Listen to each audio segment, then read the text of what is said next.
Ang Voyager 1 ang pinakamalayong gawa ng tao mula sa daigdig. Sa kasalukuyan, ito ay 24 na bilyong kilometro ang layo mula sa atin at hindi ito bumabagal.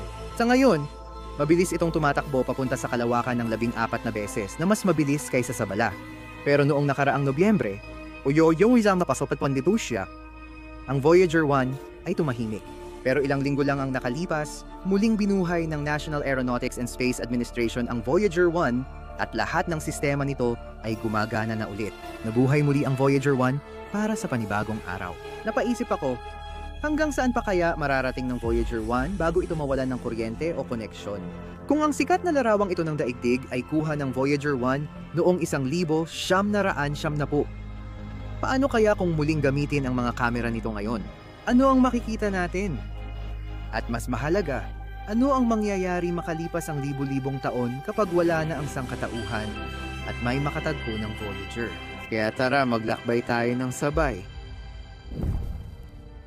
Ang Voyager 1 ay inilunsad noong 5 ng Setyembre, 1977. Ipinadala sa isang paglalakbay patungo sa labas ng ating solar system upang siyasatin ang magagandang higanting planetang gas bago tuluyang lisanin ang ating solar system sa isang walang katapusang at nag-iisang paglalakbay sa kalawakan.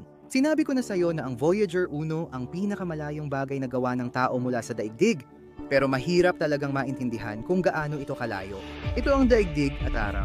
Ang distansya sa pagitan nila, tinatawag na astronomical unit, ay halos 150 milyong kilometro. Ang Voyager 1 ay inilunsad mula sa daigdig noong 5 ng Setyembre, 1977. Sa isang paglalakbay upang tuluyang lisanin ang ating solar system.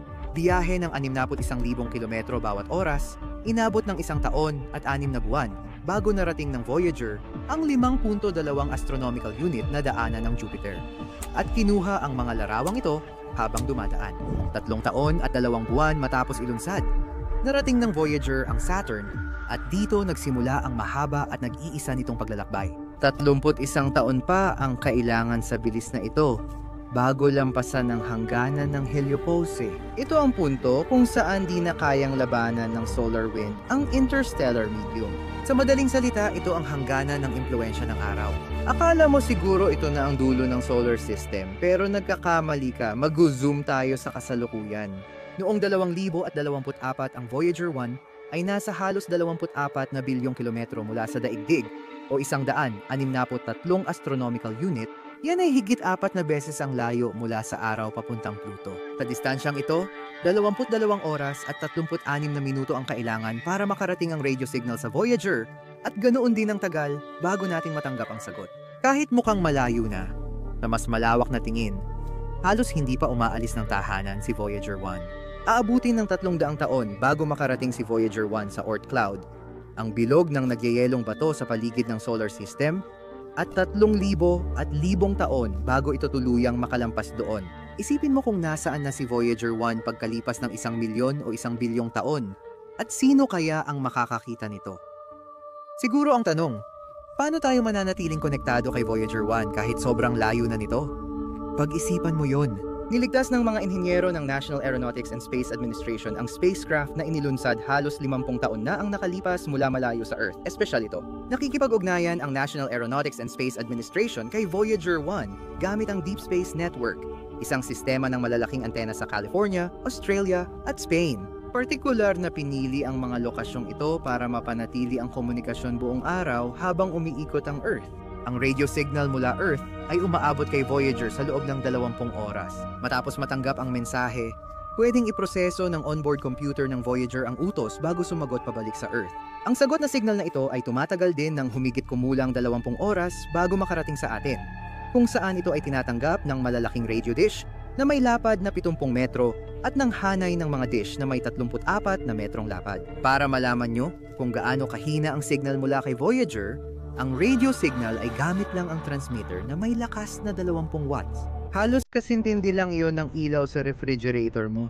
Kahit gaano kahina ang signal, nagagawa pa ring masagap ng malalaking antena sa Earth ang mga bulong na ito mula sa kalawakan. Kaya natatanggap natin dito sa Earth ang mga datos tungkol sa nararanasan ni Voyager 1 doon sa labas. Ilang oras bawat araw. May palatandaan ng pagtanda si Voyager. Noong Nobyembre ng nakaraang taon, nagsimulang magpadala pabalik si Voyager ng mga random na datos na walang kabuluhan. Agad naman sumabay ang mga naniniwala sa conspiracy theory at sinabing nahuli ng alien si Voyager 1 at ginagamit itong magpadala ng mensahe sa Earth.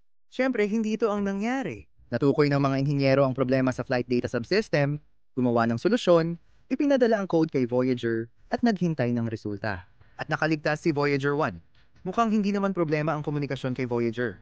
Bakit sinasabi ng lahat na mamamatay na si Voyager? Kasi nauubos na ang kuryente nito. Pinapagana si Voyager 1 ng tatlong radioisotope thermoelectric generators o RTGs.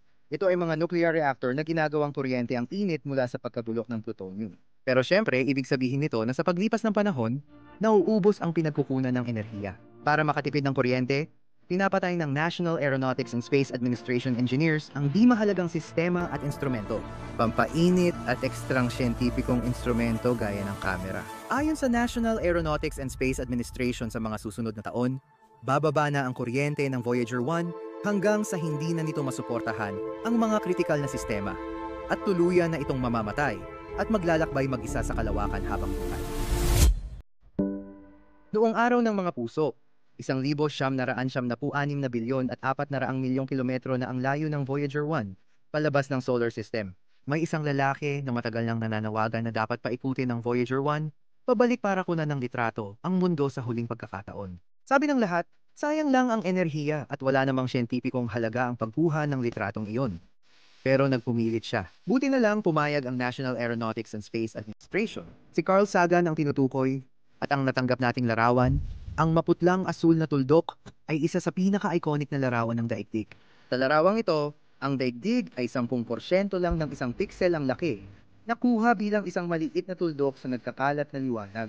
At gayon pa man, iyan lang ang alam natin. Diyan ka naroroon ngayon. Napapaisip ako, dahil malapit nang mawalan ng kuryente ang Voyager 1, paano kung iharap natin ito muli at buksan ang kamera para sa isang huling family portrait? Ano kaya ang makikita nito? Kaya nagsimula ako ng simulation at ito ang resulta.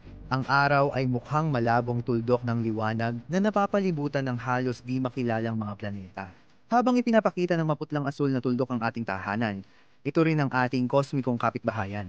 Ang mga karatig planetang nililiwanagan ng araw. At dahil napakalaki talaga ng universo, malamang ito lang ang malalaman ng sangkatauhan.